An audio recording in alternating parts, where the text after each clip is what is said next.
Hello, good evening, and welcome to Be More Super Live. It's Wednesday, the 12th of June. Welcome to the channel. If this is your first time on the channel, please hit subscribe, like, and share with your friends. I'm joined by my co-host with the most, Mr. Dan Fudge. How are you, Dan?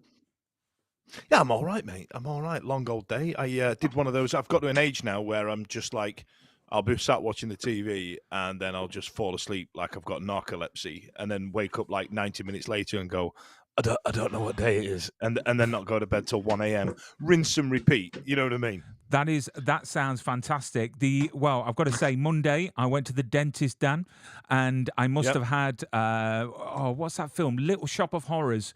You know the the dentist from that. Steve, I must have had that it's because Steve they've Martin, taken. isn't it?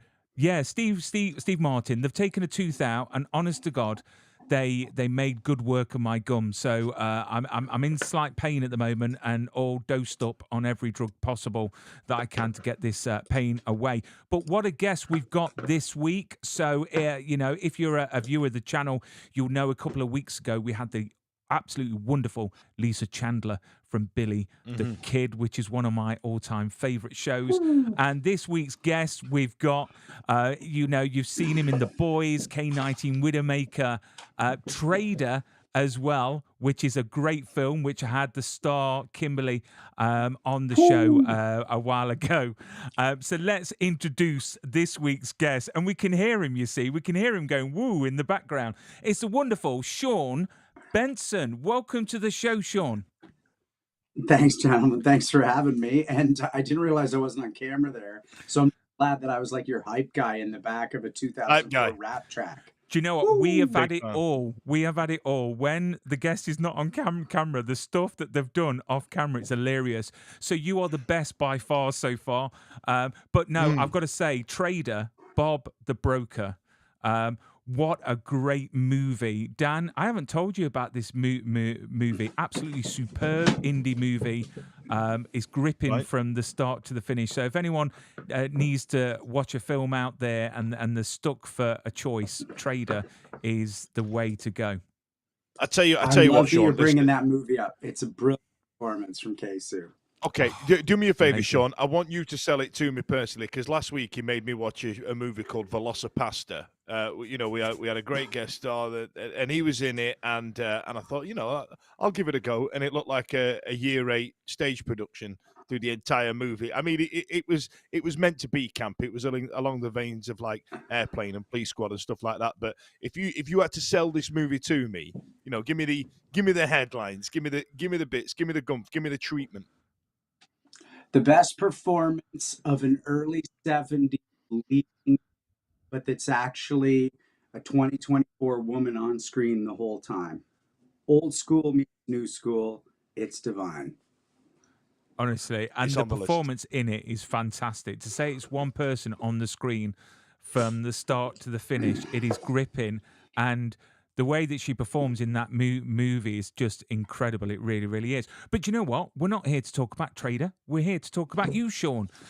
Whereabouts are you calling in from at the moment? Whereabouts? I'm in Toronto. I'm sitting in my study in Toronto, Ontario, Canada.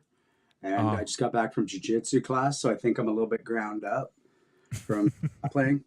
And I just wolfed down a sandwich. And then I'm hearing a bit of echo, so I don't know if you guys are, as long as we're good, but if I sound weird, it's because I'm hearing myself. But I love that because I have a massive ego, so this is good. Excellent. Yeah, we're going to talk about the karate side as well as other things. Your musical side, which is astonishing, is Emmy Rouge, which I want to talk about because I recognise the woman from Star Trek. Well, so this is my ex-girlfriend who we were together for almost 8 years. Emily Coots, divine person. I have no bad stories. And we played music together for years. And we wrote an album and halves worth of stuff. We used to play all around Toronto like weekly. It was great. We loved it. And then we just kind of let go as her acting career started to blow up. And his relationship was something we let go of too. But yeah, she's Kayla Detmer on Star Trek Discovery. Yeah, of course. Yeah. Excellent. Well, I wanted to find out. So So yeah, so let's start off with your career because, what made you pursue a career in acting because you did biochemistry, and this is what I was speaking to Dan before you joined earlier on. It's like every actor in like America or Canada seemed they seem to do something else at sort of college or university before they go into acting. So why not go straight into acting? Why biochemistry then acting? I grew up like dancing ballet. I started playing piano when I was 5, dancing ballet when I was 9, did that for a decade. And it was all just a hobby. It was delightful. I'd go at night, I dance ballet, but then I go do volleyball, then I go do basketball. I loved school, believe it or not. Like I, school was a place to go play, and math for me was playing, science was playing. It was all just a game, and I was relatively good at all of it. And so by the time I hit my last year in high school, I did audition for theater school, the National in Toronto, and I got a few, or in Montreal, pardon me. I got a few layers down into the callback process. And I remember at the last interview, sitting with the head of the school, his name, I think was Perry Schneiderman. And he goes, "So what are you going to do if you don't get in?" And I went, "Oh, I'll go to Western for science." And I literally saw him like open a drawer and scratch my name off a list because that's not the answer. The answer is I will go pound the pavement. I will make my own work. I'll start a nonprofit theater company. And it was a lark for me at that age. It was a shrug and it doesn't matter. Years later, 3 years later, after doing dance shows and then theater at Western, which is a university here near me, I went, "Oh, no, this is no longer a lark. This is where all my energy, all my joy and desire are." And I still was pretty good at the school part. So I was getting like A's in biochem, but I had no excitement for it. And then I remember when I went to meet the dean, I said, "Hey, listen, uh, I'm going to drop out after 3 years instead of 4, but can you give me the 3-year degree?" And he goes, "Well, I need to make this course a stats course." He goes, "But I'm honor bound to try and keep you here because of your marks." And he goes, "Why are you leaving?" And I explained to him my passion. And he looked at me and he went, "Yeah, you got to go do that. I'll make that a stats course, no problem. You're one of the few students who's come in here where you actually know why you're leaving." So it just took that extra time to know I meant it. Mm. I It's mean, not can an you? easy life, right? For anybody Mm. out there, like, it's not easy. I have a very lovely career. I have, this sounds shitty, but like properties and vehicles, like I've got a nice thing going on and I'm always working as long as I'm not standing in my own way. And it's still hard. Mm. It's still a slog. And when you're young and you're starting, thank God you have illusion and a gut belief in yourself, because otherwise you would probably do something else. But I'm the opposite, where people are like, if you can do anything else, you should. I'm like, life's weirdly short. So do the thing you want today without hurting other people, and then go back to science if it doesn't work out, not the other way around. But the thing is, you've got a great backup plan, I suppose, and acting can be quite, insecure. Well, not, you're going from one job to the next. You're auditioning, unless you get a recurring role on a show that's going to last for 10, 15 years, you don't know what's around the corner. I mean, what's That's it. been what's been one of the biggest challenges that you faced during your early career to get to where you are now? Oh, theater school was the biggest challenge. I used to consider myself an entertainer. I would host all the high school assemblies and I'd make jokes and do skits at camp. And that's fundamentally why I liked it. I was like, I will make the audience have a good time. That might be dramatic in a play. The theater school I went to in Toronto is called George Brown, and I have a complicated relationship with it because they hammered into me, "You don't know how to do this. You're no good at this." So I literally got there, and I'm not exaggerating. After our first month, we did a play, and the head of acting said, "There's nothing you can't do. Every thing in the canon is available to you. You have it. Mm. 2 years later, only studying with them, they said, you don't know how to do this. You can't do it. You have no career ahead of you. And luckily, I ran into the voice teacher in the park one day, and she's like, "How you doing, Shaun?" I said, "I'm not good, Kate. I mean, literally, I'm being told I'm shit at the thing that I care about most." And she goes, "You're not like the other students. You have all the pieces, but no one knows how to teach you. No one knows how to put it." And I went, "Oh, thank you for saying that." And I dropped out. And why I have a complicated relationship is the third year at that school is a performance here, but I ended up performing in 5 main stage plays here in Toronto in like lead role or good supportings and doing really well with it. So they obviously taught me a lot. They obviously gave me tools that I could take into this professional world and thrive. But it took me at least 5 years to recover from being told daily I was bad. It Mm. was genuinely traumatizing, and I hated them for it. And now I teach, and I don't teach that way. I teach the How old were exact you opposite way. during that process, Sean? How old were you? Because Brian and I had a similar started to entertainment with very similar feedback, and what you're saying to us now actually resonates quite significantly. So how old were you? I mean, because it's a weird age to be because you're still finding yourself as a person and as a man. And you're still trying to find out where your place sits in the world. But then the thing you enjoy doing the most, you've also had this feedback where you get told, "Hey, you're not very good at this, and that's why you need us." And you're kind of like, but you don't want to be that guy that goes, but I'm naturally gifted at this. What do you mean? Like what you know what I mean? So how old were you, and how did that affect you growing up a little bit? I had done the 3 years university that had nothing to do with theater, even though I was doing plays at night. So I was 20 to 22. And you know what, I love what you said, and I don't mean this male versus female, but young man, like young person trying to figure out where Mhm. I fit. And by the way, I'm sorry that happened to both of you guys. It's not fun, and I don't think it's a valid teaching model. And I'm glad we're pulling the covers off it. Um, the concept at our schools, we break you down and we build you up. But I was literally told, we don't know how to build you up. And so all you've done is tear at me, tear at me, tear at me. Maybe you're even right about what you're tearing, but I know with no, like I teach karate and I always say, if I say to you, your front kick is shit, you have power, and then I walk away, you should find a new teacher yesterday. But if I go, Mhm. listen, your front kick has no power, you need to drive your knee up, pivot on that bottom foot so your hip opens up. Let's practice. Now we're in action, working an applicable way to do it. And so 20 to 22, I'm being told I'm a leading man, which is weird because I haven't done anything to earn that. I just have a gorgeous nose. Um, and I'm saying that jokingly because you just, oh, you are Hamlet, you're not. It's bizarre. Um, I'm being told this while at the same time being told I'm no good at it, Mhm. and that conflict.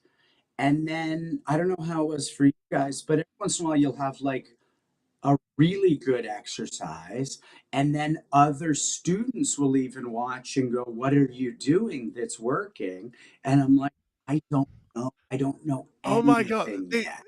Brian, how familiar does this sound to you? Because like you obviously know what I'm talking about, and it Yeah. sounds so familiar to me. Yeah, and it's strange, isn't it? There's so many theatre schools out there that the best ones give you the tools to become the actor that you're going to be.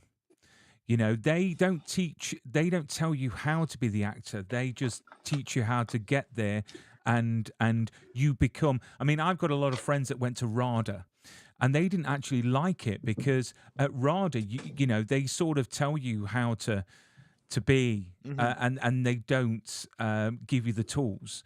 And it's quite Yeah. sad because they're breaking you down, and on one part they're preparing you for the industry because we all know the It's industry is savage. very fickle at times and very stereotypical, and yeah, you've got to be having a thick skin, to say the least.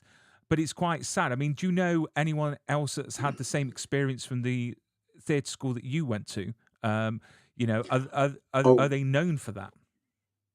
the So when I was there, the second year guest teacher became the head of acting, and there's actually expose done on him for how he'd tell people they were overweight, and he would attack them. To my knowledge, there was nothing sexual. I might be wrong with that, but it was an energetic, and that's why I say the covers are being pulled off it.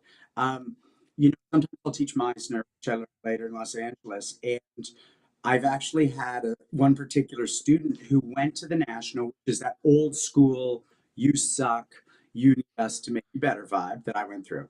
I don't teach that way. So students would be up doing work, and let's say it's not great, but there's a piece that's good. And I turn to the class and I go, what did we just see? It was excellent. And everyone will be like, and then finally someone will be like, that first moment when they looked at each other and they weren't sure was so real. And I'm like, right. Genuine uncertainty.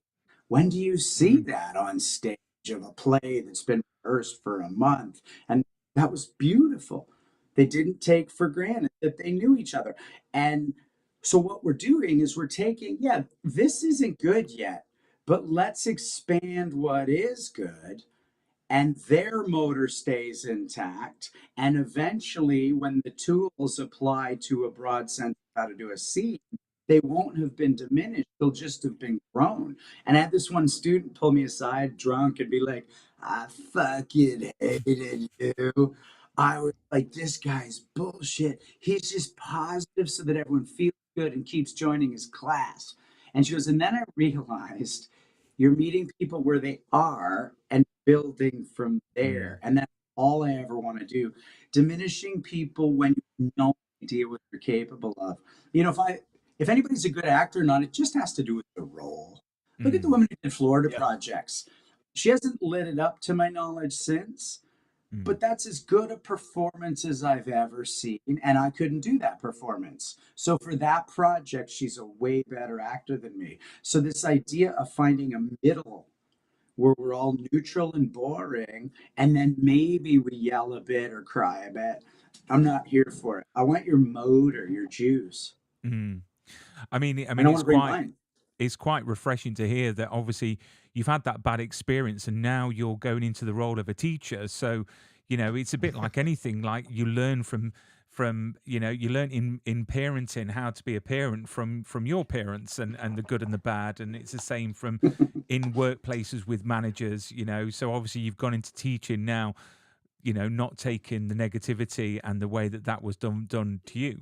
But talking about roles, I mean, it'll be interesting to hear that, what gets you excited about certain roles. What does a role have to get Shaun Benson, biting at the bit to try and get a role? What does it have to have? It's changed. And I don't mind, like when I joked about having a big ego, I'm only half joking. I do this because I want to be on stage. Like fun story, when I was 14, I went to watch a battle of the bands, and there was this one band, and I was like, I wish I was on stage with them right now. And I went and learned all their songs, and then they needed an extra guitarist. And a year and a half later, I was their guitarist. You can do this in life. You can see a space for yourself and figure out what you need to do to fit into it. And I had a beautiful time. That was my high school band. We played legit stuff. And that was being a young, lonely kid, a little bit weird because the ballet, no one wanted me to party. So I'm like, that's okay. I'll go to the Battle of the Bands and see what's up. And then you end up in the band, and now you've spent that time productively. Whoever partied at that time, good for them too. But my early roles was literally like I would count the lines. I wanted to be the guy with the lines, and I don't mind admitting I think too many of us forget that we do want to be seen. As I got into some really lovely television work, procedural type stuff. Then what it became was relationship. When it starts to flourish, the job diminishes. That's how most good procedurals are written if you have enough relationship being shown. And then you start to get back on track professionally, and then you're ping ponging between the two. And I think pretty accurate for life. Wherever you put all your time, the other thing's going to suffer. These days, I need to just connect with what the character wants, right? I don't believe in character. It's me. Like I might do an Irish accent, but when you watch Riley on Billy the Kid, I have viciousness in me. I have lust, avarice. I have joy. I have the dance. All of that's in me. There's no character. You call it Riley because that's how the show's put together. It's Shaun every second of that camera. So I have to connect with what the character wants. Do I have a way to get excited about what they're looking for? And we can get into Riley, but I'll jump a little ahead. I was talking to Vinny, who plays Murphy, and season 2 especially, I was just laughing. I was like, I love what a fucking loser Riley is. And Vinny's got that, and I love Vinny. He's one of my favorite actors. And he goes, "Don't do that. You can't insult your character." I was like, "Oh, I can insult the shit out of my character." It's fun knowing what a loser he is. And even when he wins, it's usually, there was even just the episode aired where Vinny's character goes, "I bailed you out." But then I do come out ahead. So tripping into a better thing than before, but through no goodness of my own. That's fun.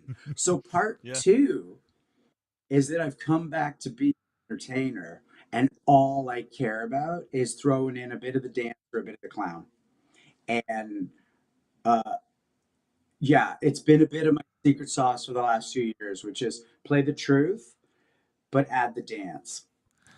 And we're going to At the talk dance. about I right. absolutely love that, Sean. I absolutely love it. I tell you what, that I was, I've got a bit of real estate left. I've got a couple of big tattoos, and add the dance. I always used to say to my team at work stuff like, "Let's just make it showbiz. We'll just make it showbiz." There we And go. you've got dance right. Dance in Like, yeah, French from my childhood ballet. It's got to I be. absolutely love it. It's got to be Let's just playful. bring the showbiz, add the dance. I absolutely love that. That is genuinely Mm. a great way of putting it. It's one of those phrases like farting around the poo, where you don't really hear it, but you know what it means. Let's not fart around the poo. You know what I mean? All right, I'm getting that tattooed across my chest. Yeah, You can add the dance. I'll get farting around the poo. Oh dear. Oh dear. What have we If I started? may, I could write an essay on how I believe De Niro plays Taxi Driver as a comedy. I'm not making it up. I think he knows every second how absurd and hilarious it is. As method as people claim they were back then. When he's talking to the Secret Service guy, when he's talking to Peter Boyle out front, and he's like, I got these thoughts, and the guy's like, "Yeah, you're a kid. You get out there, you do this." It's He knows the joke. I believe that, and I don't know that guy, and I'd love to. If I got to meet De Niro, I'd go, "You know how funny that was, right? Like you were doing that when he does the martial arts, when he goes in and sees Albert Brooks, like he's dancing through that role." He brought the dance. He brought It the would dance. be interesting to find that out, and I'm sure you will meet him one day with your resume. And talking about your resume, Well, I before appreciate we that. go on to Billy the Kid, I just want to ask quickly, because I've done this. I don't know about you, Dan, but your resume, you've obviously got all your credits on there, but normally on your resume you've got your special skills, what you can do. Have you ever elaborated on any of those skills, and have they come back to bite you in the backside? My languages, I'm French and German fluent. My mom was German. I was going to go do my 4th year in German, and I can literally talk. We could do the rest of this interview in German, but I'm not really fluent in the way that they mean when they say fluent, and same with French. So that's bit me in the ass. I'm a literal like, this guy sucks at these languages but can do them. The one exception was Trench 11, where the guy I played, and it's one of the favorite things I've ever done, he was actually from the little region of Germany my mom was from, known as East Prussia. It doesn't even exist anymore. Russia now, because she was born before World War II. So they took it, and then it's no longer Germany. and therefore my accent and dialect when I worked with the coach was insanely accurate, but only because of luck with my mom. As far as the other stuff goes, though, no, the martial arts, riding horses, like all that shit, I can actually do all that. Because have you done I that, Brian? lied. Is that something you've done? I said, what have you lied about? Go on. So I put on there that I could ride motorcycles, and I got a part on. What the fucking? I know. Hang on a minute. And wait a minute. You can't just drop that in. Have you ever been That's on like a a real motorcycle at this skill. point? Well, Jesus, I yeah, did. man. Listen, I did eventually.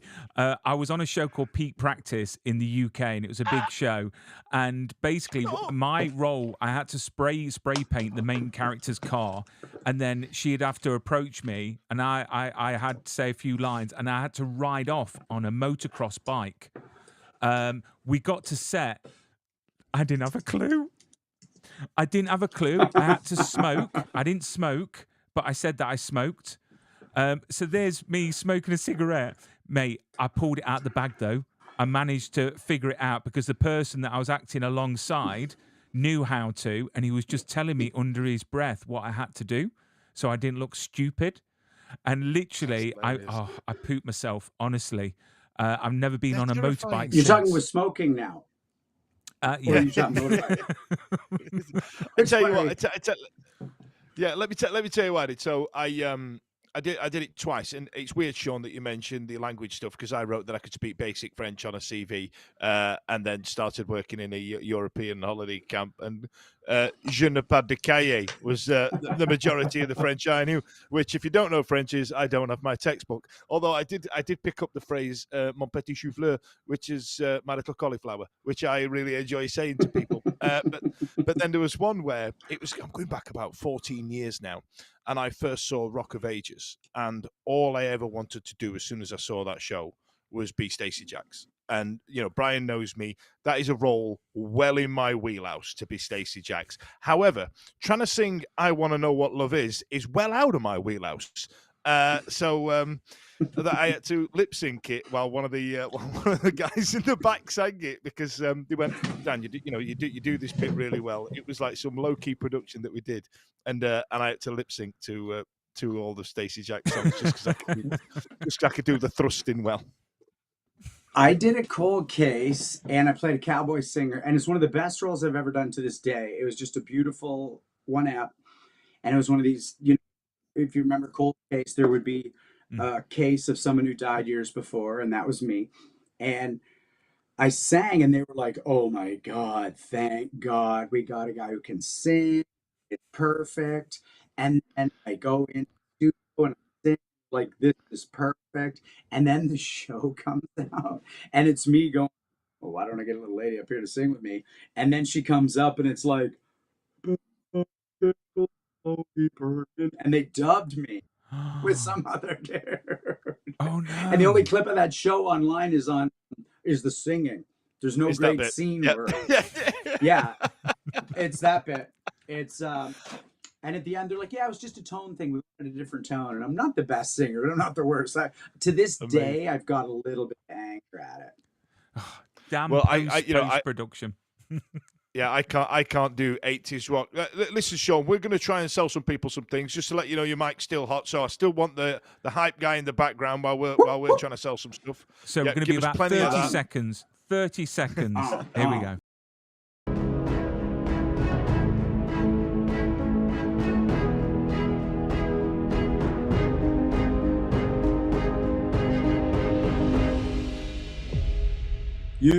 Yeah. So this is our sponsors' message. The sponsors of the show, Be More Super, as always, is PropStore.com. Based in LA and in London, they sell screen-used costume and props from your favorite movie and TV shows. So check them out, PropStore.com. They've got a great auction coming up for The Expanse, which is going to be the last auction that they're going to do. So if you want... I feel like we've been talking about this auction for The Expanse for the past 6 months. When is it happening? I'm excited about The Expanse, all right? It's happening. What? Tomorrow. From tomorrow, you can go onto PropStore.com quickly put it on the screen there. So visit www.propstore.com if you want to get 10% off at the Buy Now section. What's the code, Brian? Tell us the code, off. Brian.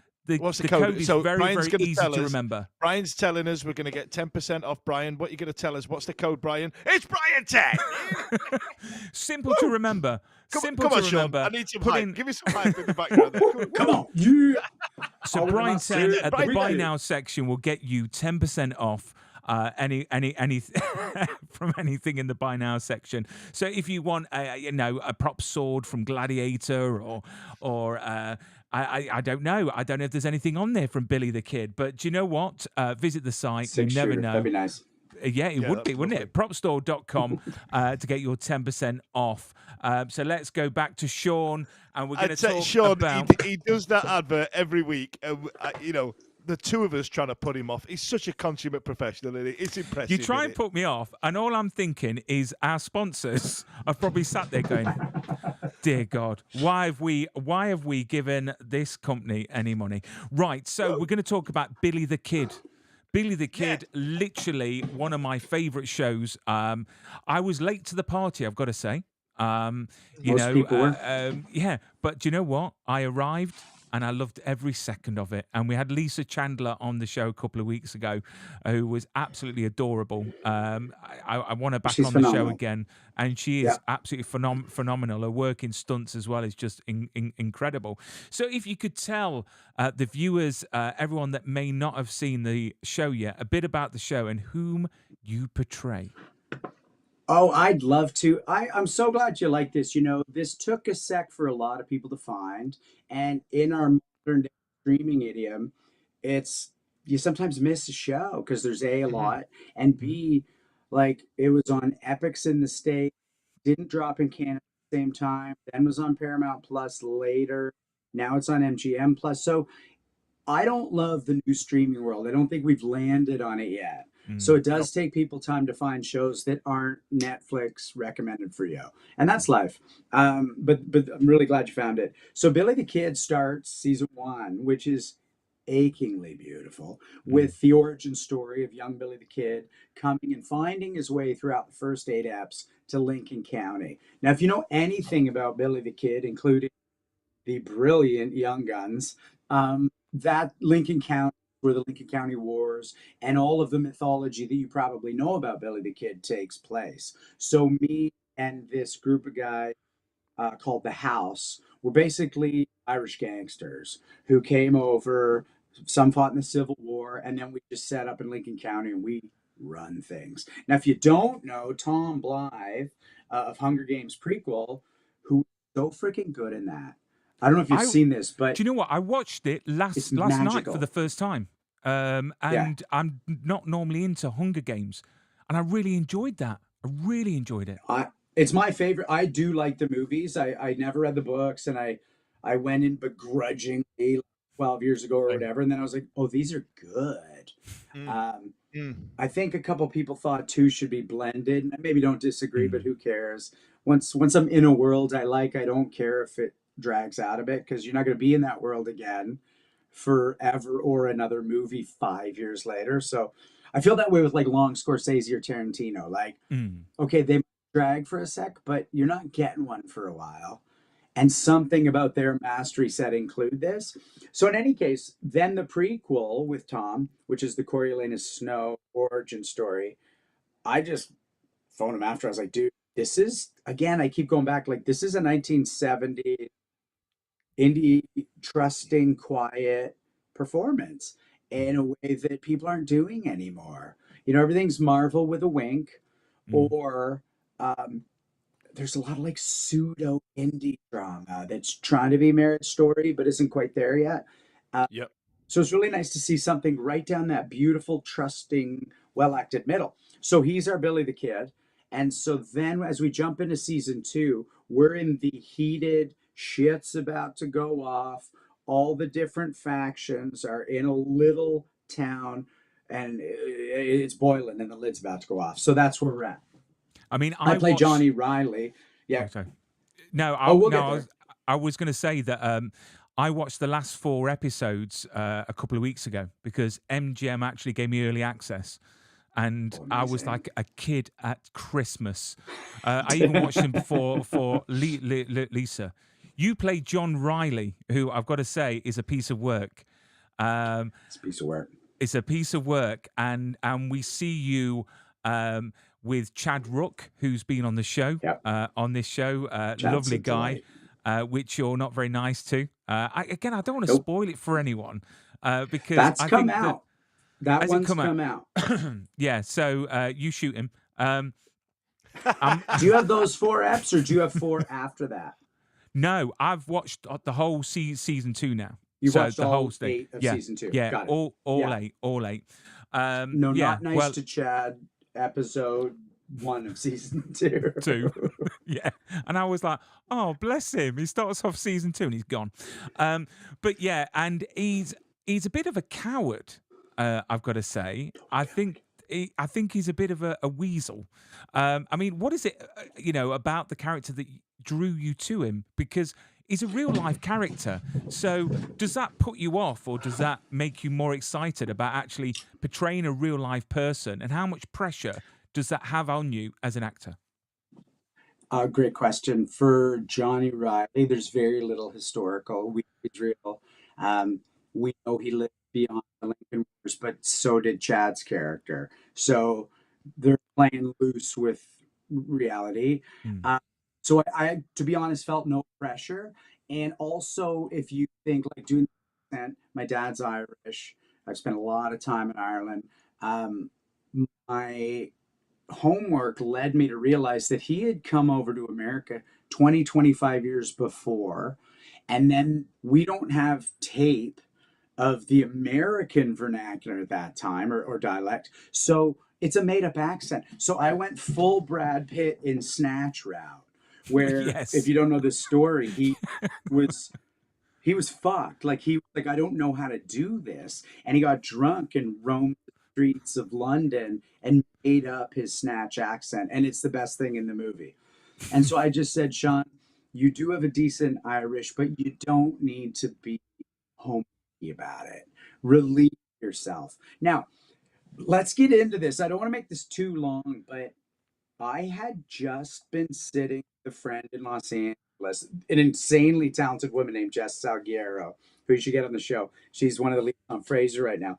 And we're dear friends. And I was like, Jess, I like my career, but I don't love it. I'm not where I want to be.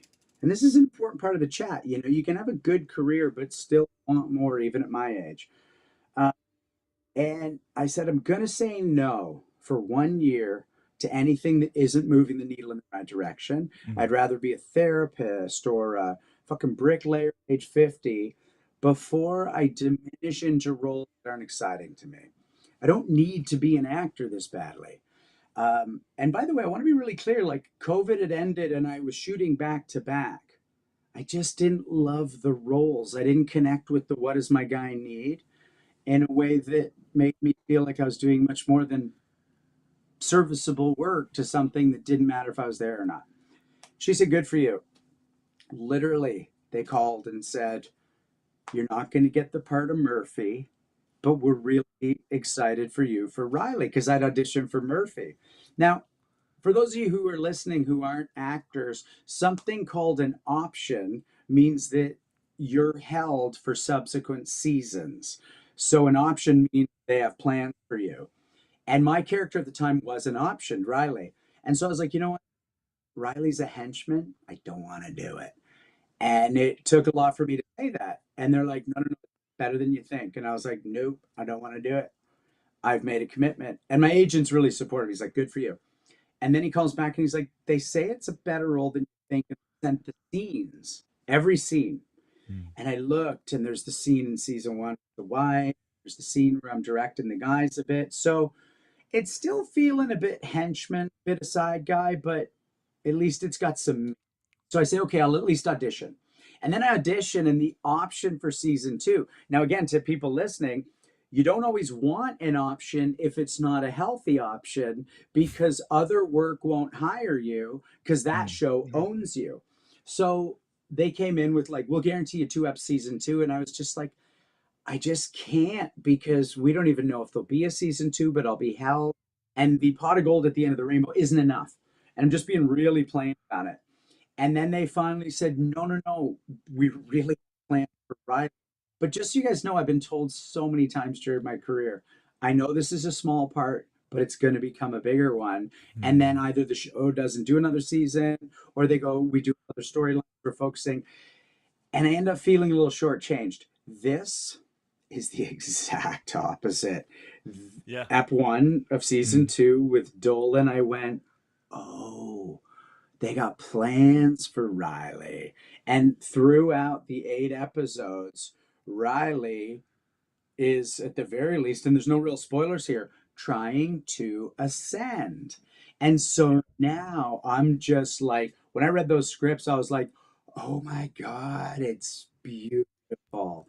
And little by little, Riley is squirming and he's an absolute coward. And by the way, that stuff, like, I don't mean me, because me and David Frazee really connected on this, but I added. So there's like a battle, and I'm like, I think he sneaks that way. Yeah. Like, do we have a shot that picks that up? And he's like, love it. And then there's another scene that would just aired where I'm leaving, and in my head, me and the director decided, I have a go bag packed. Like, this is going sideways. I'm riding a horse to fucking Santa Fe. I'm out. And then Murphy comes in and goes, hold your horses. And so these are things that aren't necessarily in the script. But then when the script's so rich and you can go, oh my God, that means this. Now you're dancing and the producers are seeing the dailies and it's a real collaboration. And now it just gets better and better every episode. I mean, And it's exciting. I hope you don't mind me saying so, Shaun, but your character has got this wonderful collaboration of two things I really enjoyed. And you've got one of them is Skeletor, like from He-Man, right? And the other one is like Littlefinger from Game of Thrones. You know, like that, like these things happen to this character. And there's an ascendancy and like you were saying, there's an arc and an ascendancy, and there's a lot of characters like that in Game of Thrones where there's this thing happening in the background. It's all a struggle for power and moving forward, and it's got that, but he gets away with it like Skeletor does at the end. You know, like like, until next time. But if you're just one phrase away from being Skeletor. You know what I mean? But and Brian, you've seen the end of F8, right? You know how Riley walks out of that frame. Maybe does, maybe doesn't if you haven't seen it. But Brian, that's exactly what you're talking about, Dan. Yeah. I mean, I've got to say one of my favorite scenes was when they take over the town and they go out and they come back in and they're shooting, and then you're like telling everyone to go back out. What are you doing? Get them. Do you know what I mean? And it's just so cowardly. And I'm just thinking, this is a guy of power, but yet these guys just follow him. It's crazy. It really is. But I'm so glad that you've actually, you chose to play Riley and not Murphy, because Murphy's character is just amazing. It really is. And he performs it so, it's just amazing. But you are so suited for Riley. I've got thank you. I've got a picture. I didn't have the choice, by the way. I want to be clear. Vincent was their choice. This isn't something I turned down. Vinny is. So this is a real picture of John Riley. So this is the man in history, and I've got to say, your mustache in this show is just epic. I want to grow a mustache like that. I really do. But I've got to say, fun fact. Yeah, go on. I got offered a movie in December, right when we came back after the strike. And a friend of mine was shooting this film that's coming out. And I was supposed to play like a Christian Grey type billionaire, like swank. And I wrote production and I was like, can we at the very least go like Henry Cavill sort of mustache? Or can we build one? And they just came back and they said, with respect, we hope you get to do the movie. You have no scheduling conflict.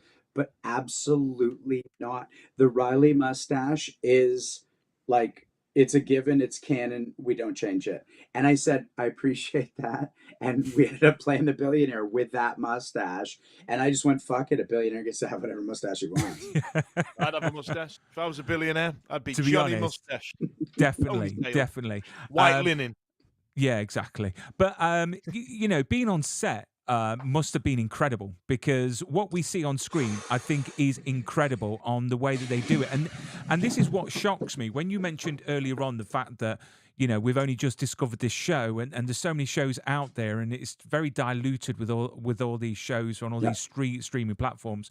So these are like diamonds in the rough that everyone needs to watch, because the amount of work that goes on behind the camera and in front of the camera is incredible. Oh yeah. So what was it like being on set and being transported back in time? I mean, it must have been incredible, like a boy's dream, being a cowboy. Okay, it's so well put. I believe that it's a bit of what we talked about, the theater school thing. Like, I think people on set are getting healthier, they're getting better. Doesn't, they still don't tie one on at the right night or whatever, but I don't know. It used to feel like the Wild West on set a bit, and now it feels like really chill pro. I did a show called Tiny Pretty Thing for Netflix, and there was a bunch of young dancers on it, and I was just like, how are they all so nice? How does no one have a drug habit? I mean, they're not perfect. There's a little bit of gossip, but how the fuck does it feel good coming to work every day? And then Billy the Kid's that on steroids. This is my favorite group I've ever worked with. Uh, it's supportive. They take care of us. I mean, we shot in some pretty bitter cold. I mean, minus 35 type cold. And then they Wow. canceled some days because they didn't want us too cold. So every once in a while it can be hard. But the camaraderie, let me give you a perfect example. If you come on as a day player, and for anyone who doesn't know what that means, it's your teeny part, your character might not even have a name. You get added to the group WhatsApp thread.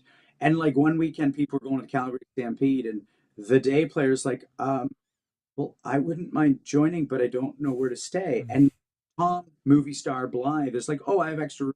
You just stay with me. That's the sense of inclusive. Everybody, once you're here, you're here. And we're all part of this thing. And it feels like that on set. We've got horses, we got six shooters, we got this whole Western town. And if you know anything about sets, the in between can be boring. I Mm. don't find myself really bored on this show. We sit around and we just shoot the shit, we cut up. It is good. It's a dream And job. any news on season 3? I can only tell you that I'm not withholding. Everybody loves it at the network level. Everybody loves it rating wise within what they need to have happen. We had already heard rumblings, but there's nothing official in any direction. Um, we had heard things like we could even be back shooting this year or it would be next year. So it's all very beautifully up in the air. Nobody should go, buy anything based on season three contracts, but there's no sense it won't happen. Mm. People like the show.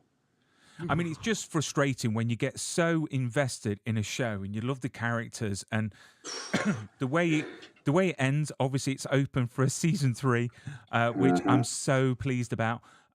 But it's down to the studios, and I know it's a business. They're there to make money. Yes, But And no, I mean, but with Billy the Kid though, and the canon of Billy the Kid and the stories, like that, it's got a finite end. You know what I mean? And it does.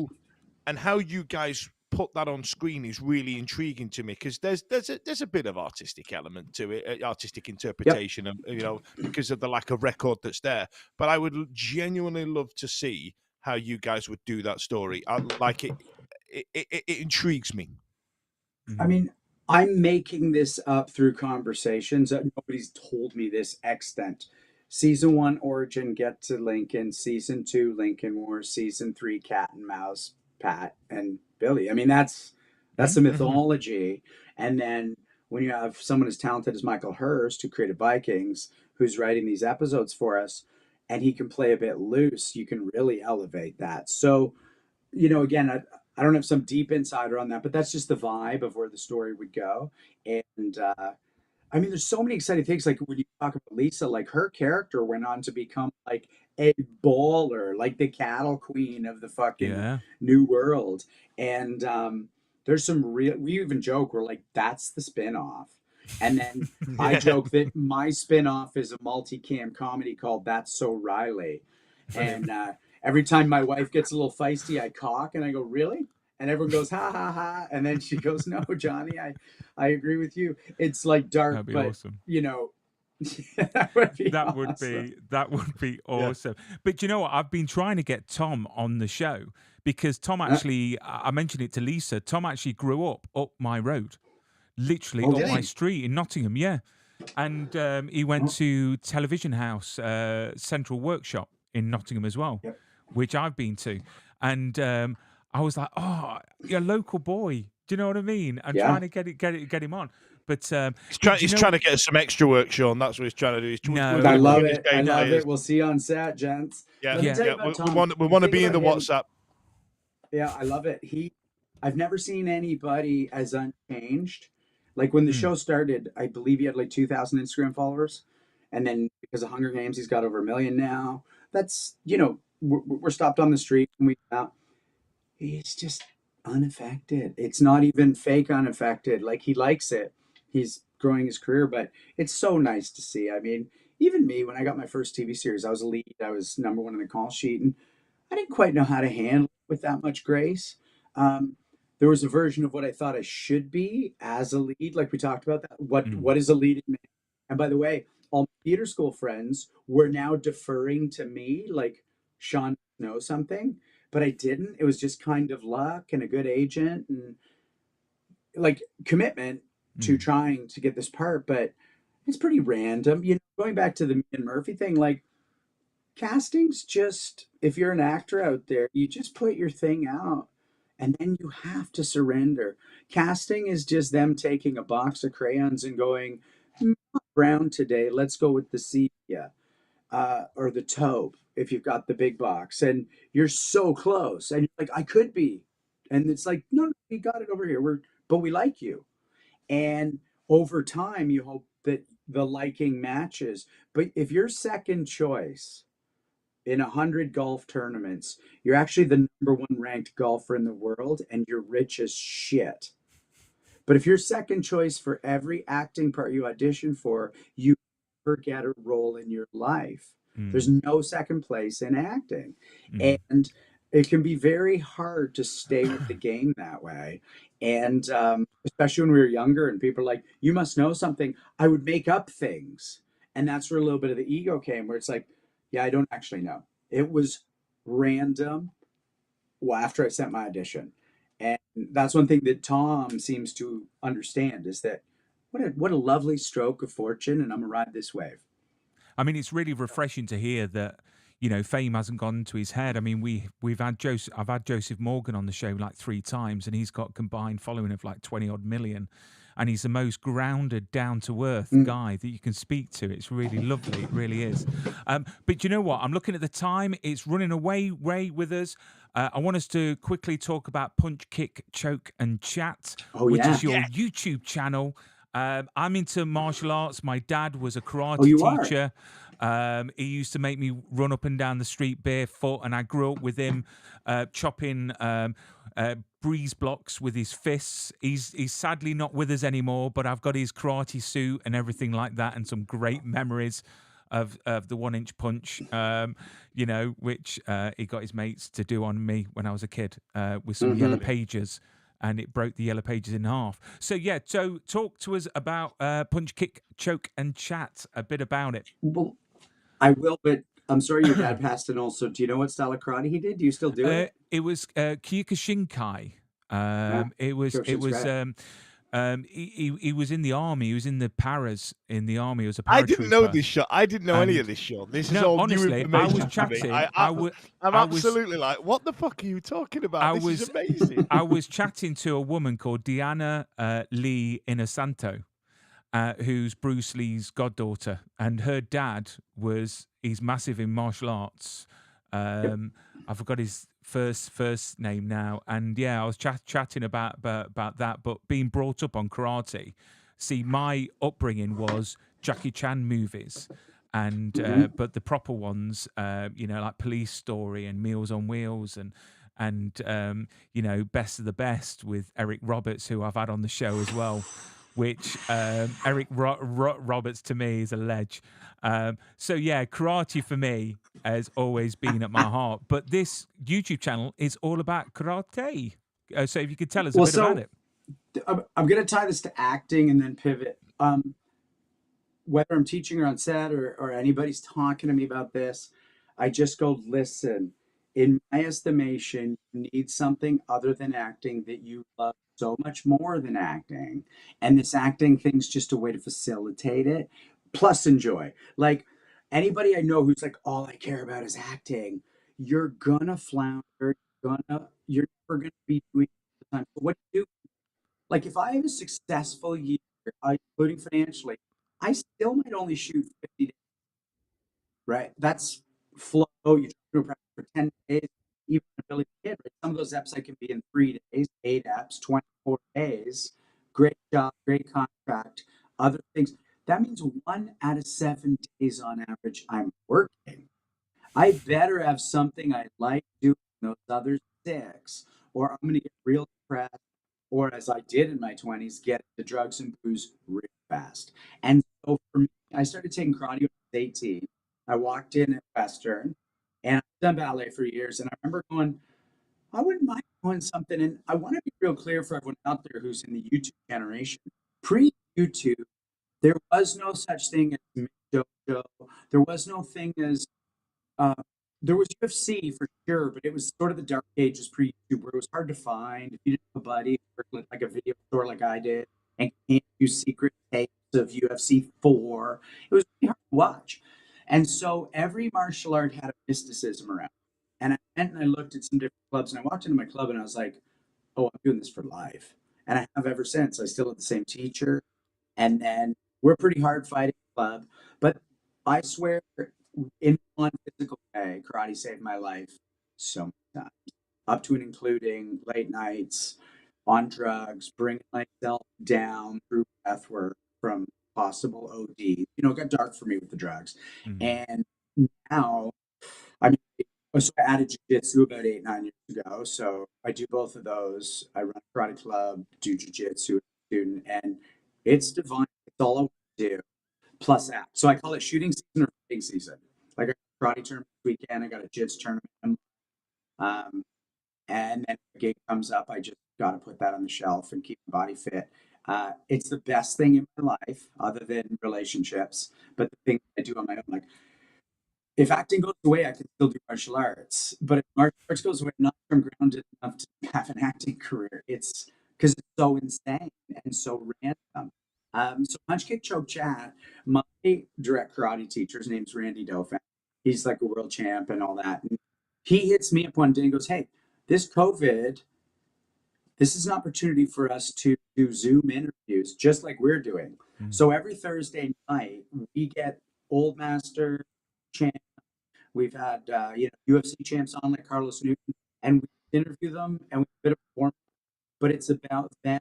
And it's not like we won't disagree with them, but me, our sword teacher, the head of our school, we run the show, and it's such a delight. And it's fun. When I was younger, I'd be worried about posting one thing while teaching, while being an actor. It's like, no, it needs to be seen that way. But as I get older, these are all just delightful projects. Like what I'm working on this week, or even an hour. So intense audition for lead role. Go do some karate, guys. Go train it. Go chill with my lady. Just life. Excellent. I Just mean, sounds I've just watched a couple of episodes and it's awesome. And everyone needs to check it out and hit subscribe and Appreciate it. follow it for any karate fans. Before we bid farewell, because I'm looking at the time, what's your favorite martial arts movie of all time? Oh, look at you proper nerding out now. We're having a karate nerd hour now. I absolutely love this. I've just found out Brian can roundhouse a geezer, and now we're talking about favorite karate. I don't know about Roundhouse. This is absolute fascinating to me. This is all new information, Shaun. I'm absolutely buzzing about it. Okay, you got 3. The delight. This is we're going to start it here. The most two. Okay, in the '80s, like the reason I took karate, Karate Kid, and Bloodsport. I could rewatch those. I think that Bloodsport's cheesy as fuck. The way they edit the 3 kicks when he just throws one, yeah, it still holds up, even Mm. though it's cheesy. Like, and Karate Kid actually does. And fast forward, no movie had a greater martial arts impact on how it feels than the first Matrix. That Mm. first Yeah. time where Carrie Moss elevates and those kicks, but then when he training the Kung Fu with Lawrence Fishburne in the simulation. That was all 70s movies I grew up on at sleepovers. The 5 Deadly Venoms and that kind of thing thrown into modern day. Wow. But favorite martial arts movie, bar none, it's 2 movies. You know where I'm going with that? 2 movies. Sorry, which one? Kill Bill Volume 1 and 2. Oh, yeah. Wow. Yeah. What's better than that? I don't know. Like what? It's just needlessly violent, and I love every do second. you know of what? Bonkers. I was shocked Bonkers. because I found out that one of my childhood sort of idols was literally half an hour away from me here, where I live here, and she was just visiting Matlock, and it was Cynthia Rothrock. You know, she was from martial law and all that lot. She's amazing. And she was only like half an hour up the road, and I was It's like, amazing. what? I was like, that's not fair, is it? But do you know what, Shaun, you've been a great guest. It's been absolutely a joy to chat with you. Fingers crossed we get a season 3 of Billy the Kid. Everyone needs to go and watch it on whatever platform it's on in your country. Watch it, enjoy it, spread the word. Get the network on board on announcing season 3. But Shaun, don't go away. We'll say goodbye properly, but we're going to end the stream. Thank you for everyone that's watched. Remember to hit subscribe. I hate doing this. It's like I'm one of these millennials. Hey, subscribe guy, press subscribe guy. We do it on Punch Kick Joke Chat. We say hit subscribe, hit like. It's like hit subscribe, like, and share. Ring the bell. Don't forget to ring the bell. Don't forget to press like and subscribe. Exactly. Right. Look after yourselves. Keep safe. Shaun, don't go anywhere. Thank you very much for watching.